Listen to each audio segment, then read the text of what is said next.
오늘 우리에게 주신 하나님의 말씀은 구약성경 아모스 5장 21절에서 27절까지 말씀입니다. 구약성경 아모스 5장 21절에서부터 27절까지 말씀. 제가 가진 성경으로 구약 1279페이지에 있습니다. 아모스 5장 21절부터 27절까지 말씀, 제가 한 절 여러분 한 절 교독하도록 하겠습니다. 내가 너희 절기들을 미워하며 멸시하며 너희 성회들을 기뻐하지 아니하나니 너희가 내게 번제나 소제를 드릴지라도 내가 받지 아니할 것이요 너희의 살찐 희생의 화목제도 내가 돌아보지 아니하리라. 내 노랫소리를 내 앞에서 그칠지어다 내 비파 소리도 내가 듣지 아니하리라. 오직 정의를 물같이 공의를 마르지 않는 강같이 흐르게 할지. 이스라엘 족속아, 너희가 40년 동안 광야에서 희생과 소제물을 내게 드렸느냐?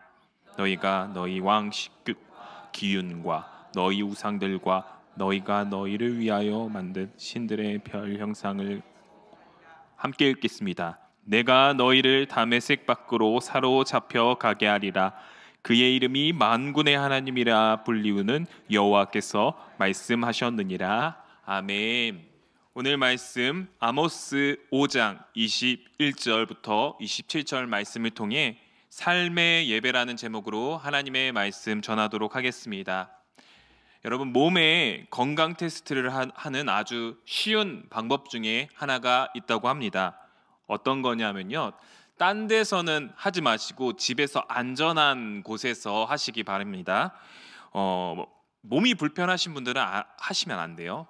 한쪽 발을 이렇게 들고요, 이렇게 오래 서 있는 겁니다. 이렇게 막 움직여도 상관은 없는데, 근데 중요한 것은요, 눈을 감아야 된다는 겁니다. 눈을 감고 이렇게 제가 한번 해봤어요. 지금도 금방 쓰러지는데 10초까지 버틸 수 있더라고요. 저는 몸의 균형이 지금 굉장히 안 맞다는 거죠. 몸의 균형이 정말 잘 잡히고 아주 건강한 사람은 1분 이상 버틸 수 있다고 합니다. 여러분도 한번 집에서 건강 테스트를 하면 좋을 것 같은데요. 제가 말하고자 하는 것은 몸의 균형이 중요하다는 것입니다. 이 균형을 잘 못 잡는다는 것은 어디 한쪽이 불편하거나 불균형하다는 것을 말하는 것이죠. 우리의 외적인 이 몸 상태도 균형을 잡는 것을 중요한데 내적인 그러한 그 균형도 중요하다고 합니다. 예를 들어서 영양소나 예를 들어서 혈액이나 혈압, 당 이런 것도 너무 고혈당이면 안 되고 또 너무 저혈당이면 안 되고 적당한 것이 중요하죠. 너무 고혈압이면 또 안 되고 또 저혈압이면 또 위험합니다. 적당하게 균형을 맞추는 것이 중요하다는 것이죠. 이처럼 우리의 외적인 내적인 몸의 균형도 중요하듯이 우리 하나님의 백성에게는 예배의 균형이 중요하다고 아모스 선지자는 오늘 말씀을 통해 우리에게 말하고 있습니다. 아모스 선지자는 어떠한 선지자였습니까? 우리 아모스 1장 1절을 다 같이 읽어볼까요?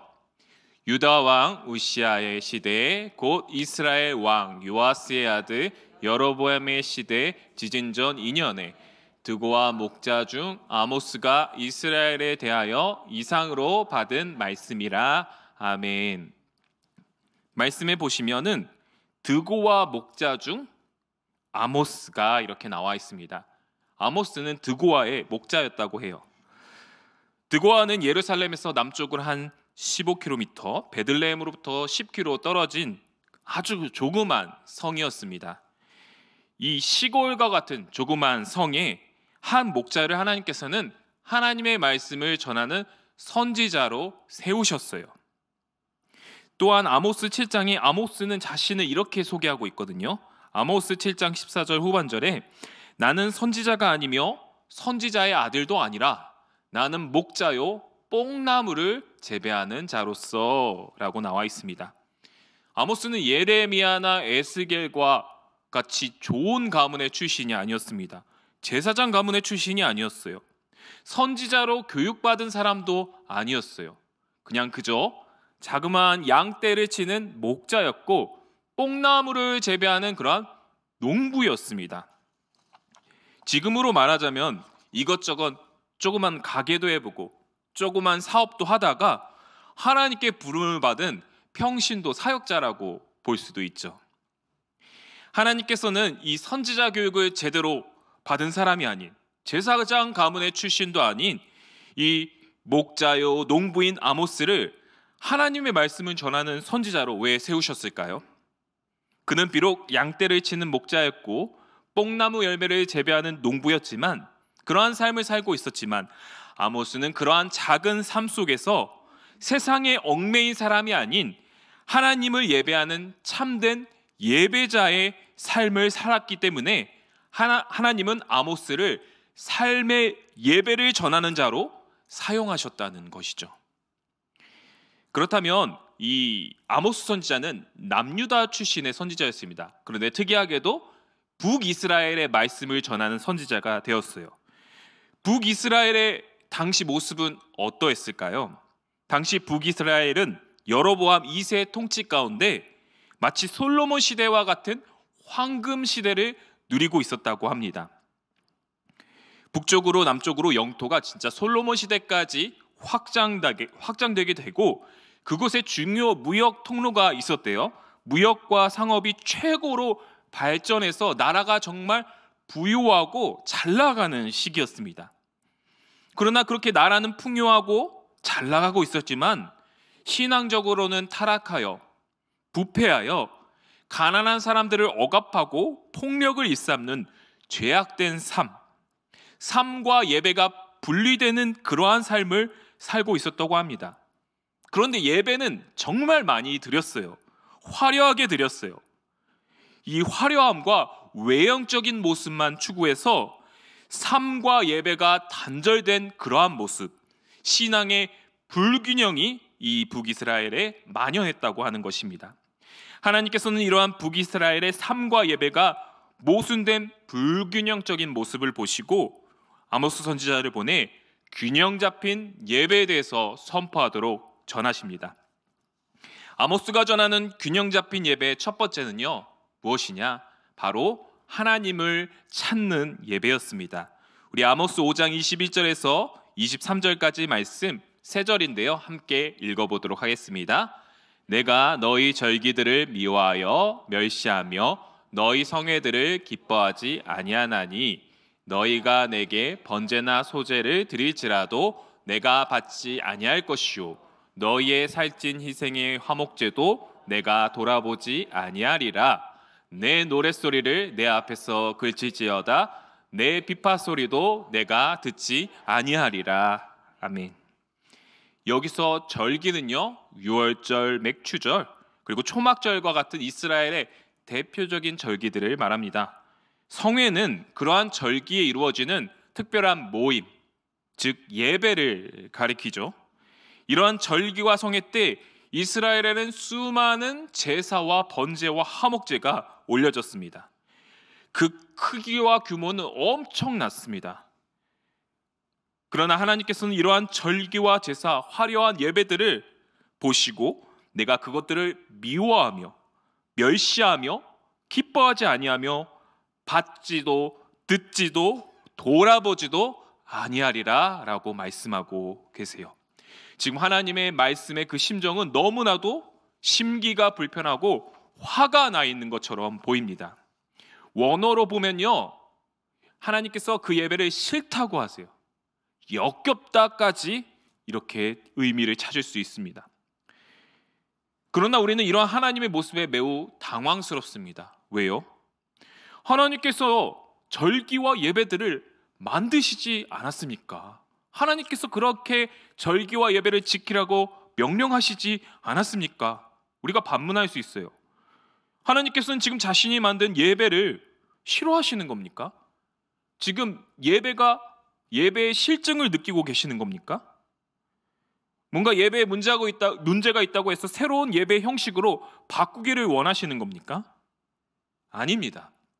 지금 하나님께서는 그들이 드리고 있는 예배 자체를 문제 삼고 있는 것이 아니라 예배의 본질을 찾지 못하는 그 예배자들을 문제 삼고 있다고 하는 것이죠. 그렇다면 아모스가 말하고 있는 예배의 본질은 무엇입니까? 바로 하나님을 찾는 것입니다. 아모스는 계속해서 얘기했습니다. 5장 4절 우리 한번 읽어볼까요? 5장 4절입니다. 여호와께서 이스라엘 족속에게 이와 같이 말씀하시기를 너희는 나를 찾으라 그리하면 살리라. 아멘. 북이스라엘 백성들은요, 수많은 절기와 예배 속에서 무엇을 찾고 있었습니까? 하나님을 바라보고 하나님을 찬송하고 하나님을 예배하는 것처럼 겉으로는 보이지만 사실 그들이 찾고 있었던 것은 이방 신을 섬기는 자들과 같이 자신들의 평안한 삶, 안정적인 삶, 평안과 안녕, 미래가 확실한 삶을 찾고 있었다는 것이죠. 하나님께서는 수많은 사람들이 모여서 정말 웅장한 예배, 화려하고 정말 삐까뻔쩍한 예배, 수많은 헌금 값비싼 제물을 드리는 예배, 다양한 악기와 꾀꼬리 같은 목소리로 찬송하는 그러한 멋진 예배라 할지라도 그것이 하나님을 찾는 예배가 아닌 다른 것을 찾는 예배라면 하나님께서는 그 예배를 무효 처리하시겠다는 것입니다. 제가 군대에서 사격을 해봤었는데 10발을 맞췄어요. 연습을 많이 했어요. 10발을 맞췄어요. 10발 중에 10발을 맞췄어요. 그런데 표적을 보니까 구멍이 11개인 거예요. 어떻게 된 거죠? 옆에 있는 사로에서 제 관역을 쏜 겁니다. 그럼 어떻게 될까요? 저도 무효 처리되고 그 사람도 무효 처리가 돼서 다시 사격을 해야 됩니다. 이렇게 우리가 드리는 예배의 대상, 우리의 예배의 표적, 그것이 명확하고 정확해야 된다는 것이죠. 오직 하나님만을 찾고 하나님만을 구하는 명확한 예배가 되어야 한다는 것입니다. 그러나 때때로 오늘 이 시간, 예배 시간 속에서 단순히 세상 사람들과 똑같은 물질적인 풍요와 인생의 안녕을 찾는 모습들이 솟아나는 것 같습니다. 때로는 세상의 상담소와 같이 이 자리에서 그냥 인간적인 위로와 그러한 마음의 평화를 바라는 마음으로 예배를 나올 때가 있는 것 같습니다. 그러나 하나님께서는 그러한 다른 것을 찾는 예배는 무효 처리라고 말씀하십니다. 오히려 그것들을 미워하며 멸시하며 기뻐하지 아니하신다고 말씀하고 계시는 것이죠. 사랑하는 연희교회 성도 여러분, 저와 여러분의 예배가 표적이 명확하고 정확한 예배가 되기를 소망합니다. 오직 하나님만을 찾으며 하나님께 모든 축복과 기쁨, 소망이 있음을 기억하고 명심하는 저와 여러분의 예배가 되기를 소망합니다. 하나님을 이용해서 세상의 복을 받고 유익을 추구하는 나의 욕심의 예배가 아니라 오직 하나님만을 우리의 예배의 목적, 유일한 대상으로 여길 때 하나님께서는 우리에게 세상이 줄 수 없는 기쁨과 소망, 은혜를 내려주시는 줄 믿습니다. 아모스가 전하는 균형 잡힌 예배 두 번째는요, 순종이 있는 예배입니다. 아모스 5장 25절을 함께 읽어보도록 하겠습니다. 이스라엘 족속아, 너희가 40년 동안 광야에서 희생과 소제물을 내게 드렸느냐? 하나님께서는 갑자기 40년의 광야 생활을 말씀하고 계세요. 그러면서 이렇게 이스라엘 백성들에게 물어보십니다. 너희가 그 광야에서 그때에 너희가 내게 희생과 소제물을 드렸느냐? 희생과 소제물, 제사를 광야에서 드렸나요? 드렸습니다. 그들은 하나님의 명령대로 제사와 제물을 드렸죠. 풍족하지는 않았지만 그런 없는 와중에서도 이스라엘은 하나님께서 주신 명령에 따라 제사를 드리고 제물을 드렸습니다. 그러나 그때 드렸던 그 예배의 태도와 삶은 달랐어요. 지금 북이스라엘 모습과 완전 달랐습니다. 광야에서 이리저리 방황하며 미래가 불투명한 삶을 살아갈 때 하나님께서는 제사를 통해 그들에게 나아갈 방향을 제시하셨고요. 아무것도 먹을 것이 없을 때 하나님께서는 만나를 내려주시면서 오직 하나님의 말씀으로 우리가 살 수 있다는 그것을 깨닫게 해주셨고요. 하나님께서 그들과 함께 계심을 제사를 통해 알려주셨습니다. 이러한 의미에서 제사의 본질적인 의미, 예배의 본질적인 의미는 하나님과의 관계, 하나님과의 관계의 회복에 초점이 맞춰 있다는 것이죠.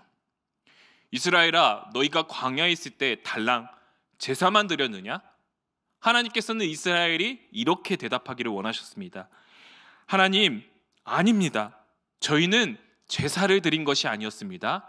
저희는 순종을 드렸습니다.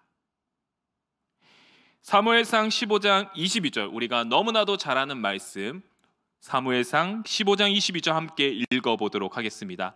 사무엘이 이르되 여호와께서 번제와 다른 제사를 그의 목소리를 청종하는 것을 좋아하심같이 좋아하시겠나이까? 순종이 제사보다 낫고 듣는 것이 수량의 기름보다 나으니. 아멘. 사울 왕이 하나님의 뜻에 따르지 않고 범죄하였을 때 사무엘 선지자가 사울에게 한 말씀입니다. 순종이 제사보다 낫고 듣는 것이 수량의 기름보다 낫다. 결국 이 말은 제사의 본질, 예배의 본질이 하나님의 말씀에 순종하는 것에 있다는 것을 우리에게 알려주고 있는 것이죠. 제사는 좋은 것입니다. 예배는 너무나도 좋은 것입니다. 왜냐하면 하나님께서 사람에게 만들어주신 제도이기 때문이죠. 그러나 예배는 그 제도, 형식 자체에 목적이 있지 않습니다. 예배와 제사는 도구일 뿐입니다. 하나님께서는 예배를 통하여 예배자들에게 하나님께서 진정으로 원하시는 것이 무엇인지, 하나님의 백성으로서 어떻게 살아야 하는지 그 제사를 통해, 예배를 통해 우리에게 가르쳐 주시는 것이 예배의 목적이라고 하는 것이죠. 그러나 여기에서 중요한 것은요, 예배자들의 태도입니다. 예배를 통해 들려주신 하나님의 말씀과 그 뜻에 순종하는 순종의 열매를 맺을 때 비로소 그것이 하나님이 기뻐 받으시는 예배, 균형 잡힌 예배의 모습이 될 수 있다는 것이죠. 그러나 북이스라엘의 모습은 그렇지 않았습니다. 수많은 제물과 찬송을 드리는 예배였지만 하나님께서 원하시는 순종의 열매는 하나도 맺지 않는 그러한 예배였습니다. 예배를 드리고는 있지만, 많이 드리고 있지만, 화려하게 드리고 있지만 그 안에는 하나님께 순종하고자 하는 마음이 없었습니다. 하나님의 말씀대로 살고자 하는 마음은 조금도, 결단도 하나도 찾아볼 수 없었습니다. 예배의 본질을 빠뜨리고 예배드리는 그 형식과 제도 자체만을 몰두하여 드리는 예배였기 때문에 하나님께서는 그들의 예배를 기뻐 받으시지 않으시고 오히려 이렇게까지 역겹다. 너희가 예배드리는 것이 역겹다. 너희가 드리는 찬송이 듣기 싫다까지 말씀하고 계십니다. 사랑하는 여인교회 성도 여러분, 우리가 드리는 모든 예배가 순종의 열매를 맺는 예배가 되기를 소망합니다. 단순히 감동과 은혜만 받는 예배가 아닌 삶의 변화가 일어나는 예배가 되기를 간절히 소망합니다.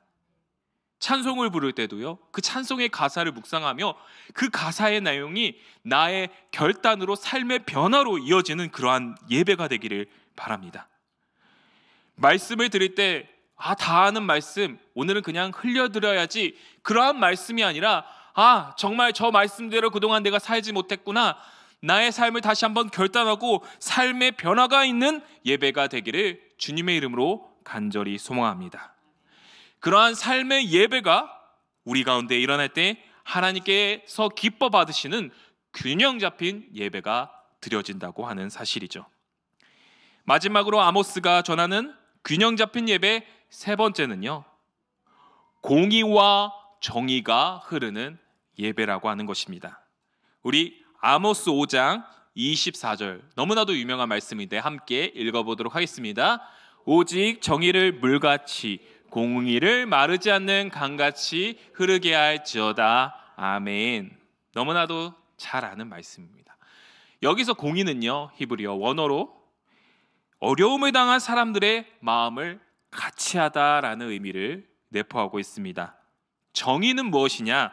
그러한 어려움 당한 사람들을 구원하기 위하여 재판적인 행동, 또 구조하는 행동, 구원하는 행동의 의미를 포함하고 있습니다.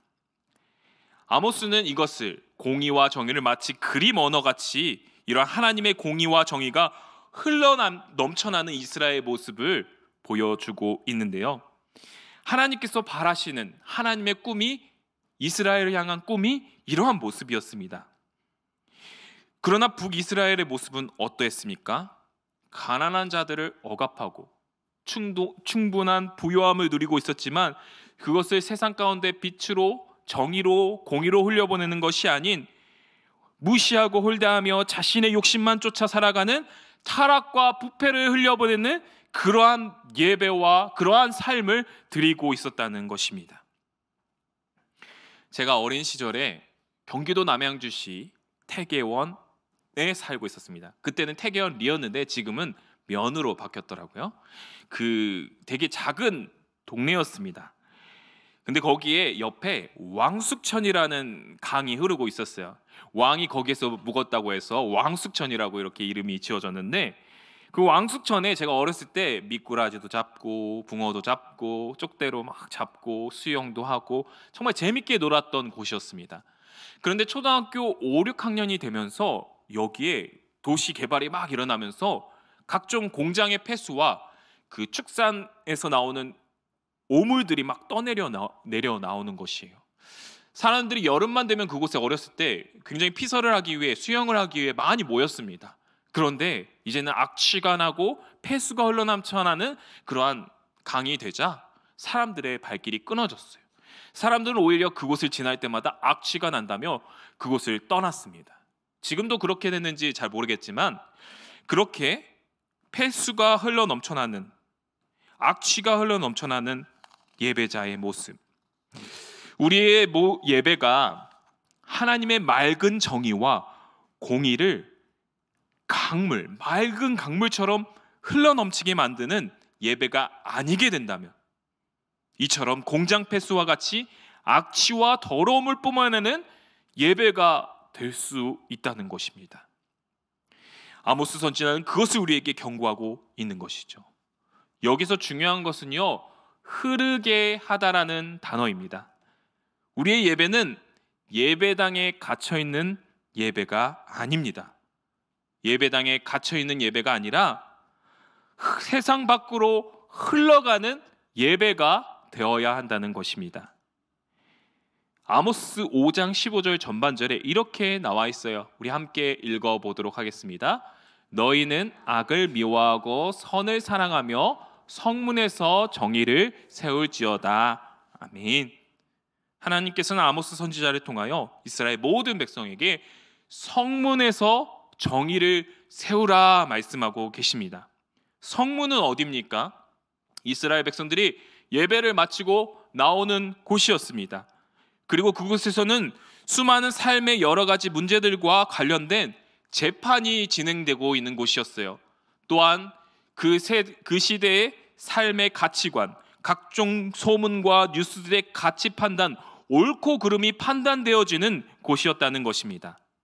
즉 이스라엘의 현실의 자리, 삶의 자리, 모든 삶의 자리를 가리키는 곳이 바로 성문이었다고 하는 것이죠.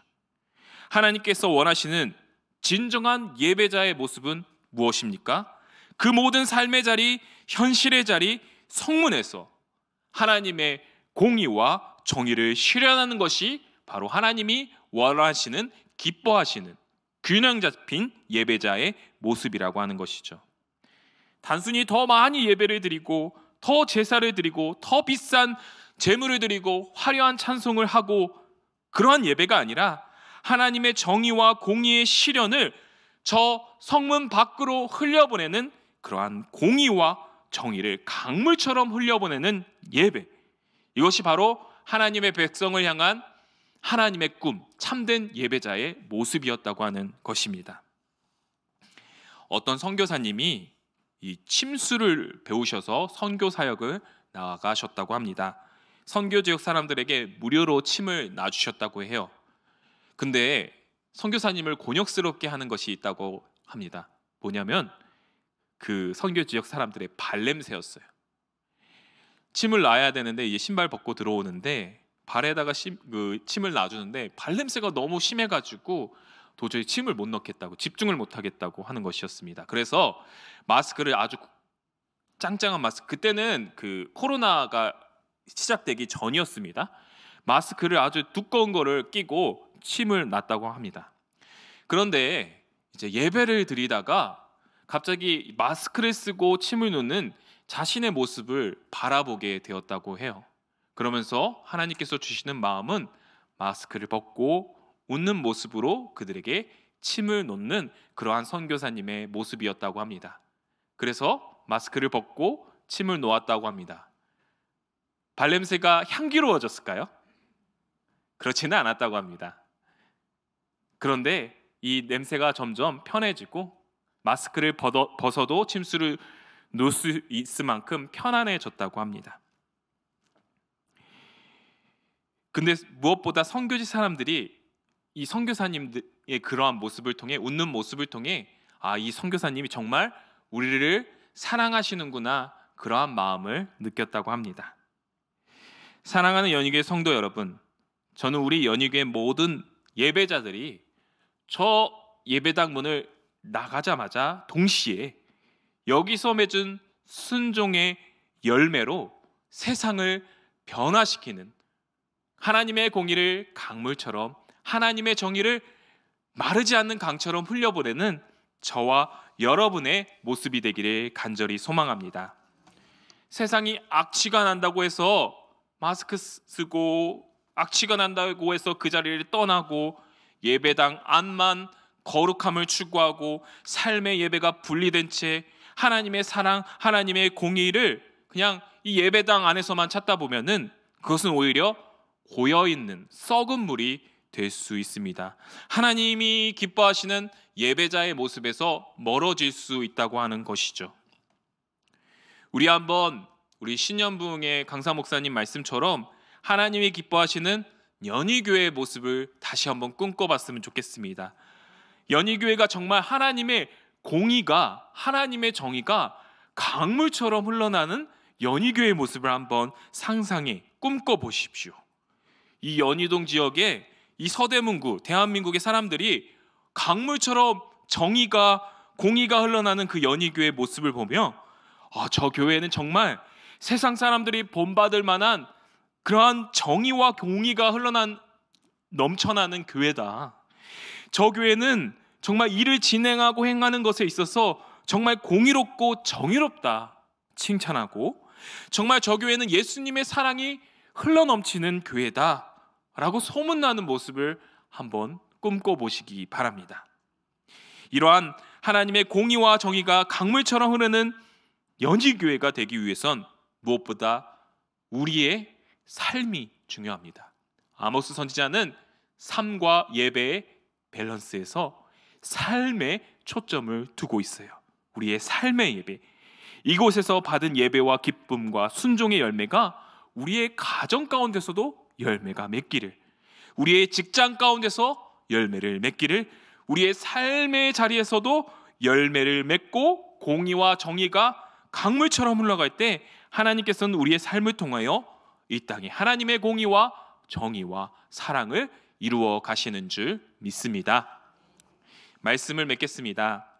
이 시대 많은 젊은이들이 직장을 찾을 때 워라벨이라는 단어를, 그 기준을 사용해요. 워라벨, 여러분들 이제 많이 들어서 아실 것 같아요. 뭐죠?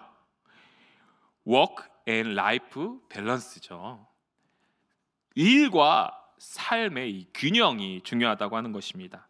너무 일에만 몰두하다 살다 보면은 삶을 여유롭게 즐기지 못하는, 그래서 길게 가지 못하는 그러한 인생을 산다고 해서 이제 워라벨이 중요하다고 젊은 사람들이 얘기를 하는데요. 오늘 성경 말씀에서 아모스가 말하는 워라벨은 다릅니다. 어떤 겁니까? Worship and Life Balance입니다. 삶과 예배의 균형이라고 하는 것이죠. 아모스 선지자는 참된 예배자의 모습이 되려면 오늘 우리에게 예배와 삶이 균형적인 모습으로 갖추는 것이 중요하다고 말씀하고 있습니다. 우리 잘 아는 말씀 로마서 12장 1절 말씀 우리 함께 읽어보도록 하겠습니다. 그러므로 형제들아 내가 하나님의 모든 자비하심으로 너희를 권하노니 너희 몸을 하나님이 기뻐하시는 거룩한 산 제물로 드리라. 이는 너희가 드릴 영적 예배니라. 아멘. 성경은 삶의 예배가 하나님이 기뻐 받으시는 영적 예배라고 말하고 있습니다. 삶에서 하나님의 정의와 공의를 실천하는 것은요, 영적인 것입니다. 매우 영적인 것이라고 하는 것이죠. 영적인 전쟁에서 승리하는 것이라고 말하고 있습니다. 저는 우리 연희교회가 주일 예배 모일 때마다 삶의 자리에서 그동안 한 주 동안 삶의 자리에서 영적으로 삶의 예배의 자리에서 영적으로 승리하는 승리의 소식을 함께 기뻐 나눌 수 있는 연희교회 예배가 되기를 간절히 소망합니다. 그러기 위해선 우리는 아모스가 말하는 균형 잡힌 예배가 필요할 것입니다. 균형 잡힌 예배를 위해 우리가 해야 할 일은 무엇입니까? 먼저 무엇보다 예배를 통해 우리는 다른 것을 찾는 것이 아닌 오직 우리의 생사화복 근원 되시는 하나님만을 찾고 하나님을 구하는 예배가 되어야 할 것입니다. 하나님께서는 예배를 통하여 우리에게 그의 말씀과 뜻, 하나님이 기뻐하시는 우리의 모습을 가르쳐 주십니다. 우리는 예배를 통하여 그 하나님의 말씀에 순종하는 순종의 열매들을 맺어야 할 것입니다. 예배는 예배당 안에서 시작하여 저 예배당 문을 나가 예배당 밖으로, 성문 밖으로 흘러가는 하나님의 정의와 공의가 흐르게 하는 그러한 예배가 되어야 할 것입니다. 우리는 저 예배당 문을 나갈 때 하나님의 공의와 정의를 품고 삶 가운데서 하나님의 정의와 공의를 실현하는 삶의 예배자가 되어야 할 것입니다. 이렇게 우리의 삶과 예배가 균형이 맞춰질 때 하나님께서는 우리 연희교회가 정말 맑은 하나님의 정의와 공의, 맑은 강물과 같은 하나님의 공의와 정의가 세상 가운데로 흘러넘치는 아름다운 교회가 되게 하실 것을 믿습니다. 그렇게 되는 저와 여러분 되시기를 주님의 이름으로 간절히 소망합니다. 기도하겠습니다.